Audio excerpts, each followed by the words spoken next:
Hello friends, welcome to my YouTube channel. ഞാൻ ഇന്നൊരു യാത്ര പോകുകയാണ്. ഏറെ നാളത്തെ കാത്തിരിപ്പിനൊടുവിലാണ് ഈ യാത്ര യാഥാർത്ഥ്യമാകുന്നത്.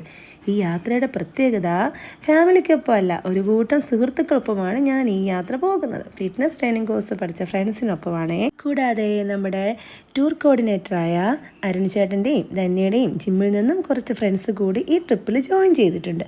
അങ്ങനെ നമ്മളെല്ലാവരും കൂടി അടിച്ച് പൊളിച്ചൊരു യാത്ര.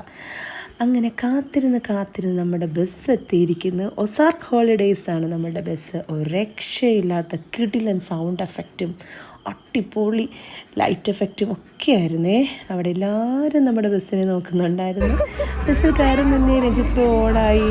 ഞങ്ങൾ ഫ്രണ്ട്സ് എല്ലാവരും കുറേ നാൾക്ക് ശേഷമാണ് മീറ്റ് ചെയ്യുന്നത്. ക്ലാസ് കഴിഞ്ഞ് 4 മാസമായി എല്ലാവരും തമ്മിൽ കണ്ടിട്ട്. അതുകൊണ്ട് തന്നെ എല്ലാവർക്കും തമ്മിൽ കണ്ടപ്പോൾ ഒരുപാട് സന്തോഷമായിരുന്നു.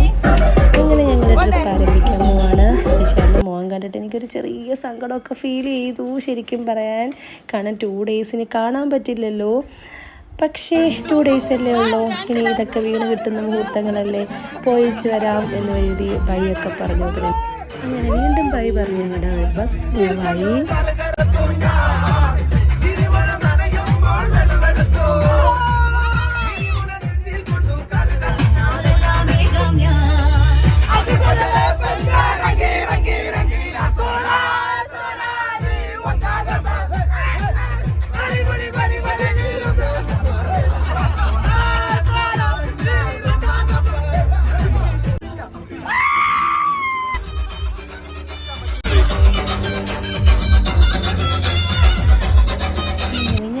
ഹസീത്ത് ജോയിൻ ആയതിനു ശേഷം നമ്മുടെ അമൽ ബ്രോയും അരുൺ ബ്രോയും ജോയിനായി.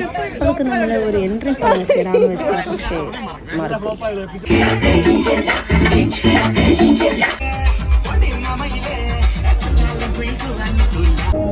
അങ്ങനെ ഒരു 3-4 മണിക്കൂറത്തെ ഡാൻസ് കഴിഞ്ഞ് എല്ലാവരും ക്ഷീണിച്ചിരിപ്പായി. അപ്പോഴത്തേക്ക് നമ്മുടെ ബസ് ഡ്രൈവർ നല്ലൊരു പാട്ട് കൂടി ഇട്ട് ഒന്ന് ഫീലായ പാട്ട്. രാവിലെയായി ഗായ്സ്, എല്ലാവരും സുഖം ഉറക്കത്തിലാണ്. ആരും ഒന്നും അറിയുന്നില്ല. ഒരു വലിയ യുദ്ധം കഴിഞ്ഞുള്ള ഉറക്കത്തിലാണ്. എന്ത് ശാന്തമായി പോകുന്നൊരു ബസ്സാണെന്ന് നോക്കി. അങ്ങനെ നമ്മൾ മൂന്നാർ ടൗണിൽ എത്തിക്കൊണ്ടിരിക്കുകയാണ് ഗായ്സ്.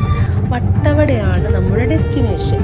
അത് 2 മണിക്കാണ് ചെക്കിങ്. അതുവരെ മൂന്നാറൊക്കെ കാണാമെന്ന് വിചാരിച്ചു. അങ്ങനെ ഫ്രഷപ്പ് ആവാനായിട്ട് 3-4 റൂം എടുത്തു. അങ്ങനെ എല്ലാവരോടും പെട്ടെന്ന് തന്നെ ഫ്രഷപ്പ് ആവണമെന്ന് പറഞ്ഞു. അങ്ങനെ നമ്മളെല്ലാവരും ഒരു 1 അവറിനുള്ളിൽ തന്നെ എല്ലാവരും റെഡിയായി. ഡ്രസ്സൊക്കെ ചേഞ്ച് ചെയ്തു. കുളിക്കേണ്ടവരൊക്കെ കുളിച്ചു. അങ്ങനെ നമ്മൾ അടുത്ത സ്ഥലത്തേക്ക് പോകാനുള്ള തയ്യാറെടുപ്പിലാണ്. ബ്രേക്ക്ഫാസ്റ്റ് കഴിക്കാനായി നമ്മളൊരു റെസ്റ്റോറൻറ്റിൽ കയറി. അവിടെയും അത്യാവശ്യം നല്ല തിരക്കുണ്ടായിരുന്നു. എന്നാലും കുഴപ്പമില്ലാതെ നമുക്ക് വേഗത്തിൽ തന്നെ കിട്ടി. അതിനുശേഷം നമുക്കിന്ന് ഒരുപാട് സ്ഥലത്ത് പോവേണ്ടതായിട്ടുണ്ട്. പക്ഷേ മൂന്നാർ ടൗണിൽ നല്ല തിരക്കാണ്, നല്ല ബ്ലോക്കുമാണ്. അതുപോലെ നല്ല വെയിലുമുണ്ട്. വെയിലുണ്ടെങ്കിലും വലിയ ചൂടില്ല. അങ്ങനെ ഒരു ചൂട് ഫീൽ ചെയ്തില്ല. നമ്മുടെ നാട്ടിലെ കണക്കൊരു ചൂടില്ല. ഒരു തണുത്തൊരു കാറ്റ് പോലെ എവിടെയോ ഒരു തണുപ്പ് ഫീൽ ചെയ്യുന്നു. ഉച്ചവരെ നമ്മൾ rose garden, top station, Mattupetty dam, eco point അങ്ങനെയുള്ള കുറച്ച് സ്ഥലങ്ങൾ കാണാനായിട്ട് പോകുകയാണ്. വീഡിയോയിൽ അവിടുത്തെ വിശേഷങ്ങളുമായി വീണ്ടും കാണാം. അപ്പോൾ എല്ലാവരും സബ്സ്ക്രൈബ് ചെയ്യണേ. ബൈ.